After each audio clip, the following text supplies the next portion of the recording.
Helsta markmið þessa verkefnis í rauninni bara að fara í eins marga framhaldsskóla við getum og bara tala við nemendur. Segja þeim frá því sem við erum að gera í háskólanum, þeim rannsóknum sem við höfum gert með maura, þeim tegundum sem við fundið hérna og sem bara hvað það þýðir fyrir íslenska náttúru. Þá erum við í leiðinni að kynna líffræðilegan fjölbreytileika og áhættur við ágengum tegundum og slíku og af hverju við ættum að pæla meira í náttúrunni. Þetta er bú af auramaurum sem við fundum í potti. Þetta var ólífutré sem við fengum út í búð. Síðan settum við þetta upp í einhvers konar svona gervibú þar sem við erum með mörg mismunandi hólf sem er allt tengt saman. Fyrstu hólfin, þar er búið, þar lifir drottningin og þar sjáum við eggin og lirfurnar. Og síðan erum við með svona minni útibú þar sem við gefum þeim að borða og það er þá í raun bara útisvæðið.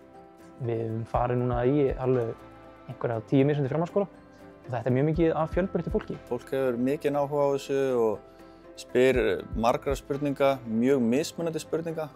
Það er svona allt frá því eitthvað sem maður átti von á yfir í eitthvað sem ég átti ekki von á að einhver gæti dottið í hug.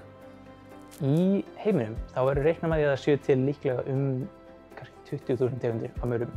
En á Íslandi þá vitum við allavega 26 mismunandi tegundir. Og þær hafa komið hingað í það bil 700 búum.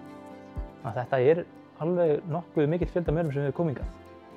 Og við vitum ekki alveg hvaða áhrif þetta getur haft á íslenskri náttúru. En það er ljóst að þetta er eitthvað sem mun bara halda áfram að gerast. Og ef það mun hlýna á Íslandi, þá er það líklegt að eitthvað af þessum tegundum gæti líka lifað á íslenskri náttúru.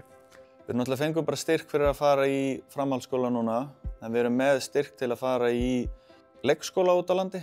Þannig að það er held ég bara næstu skref í þessu.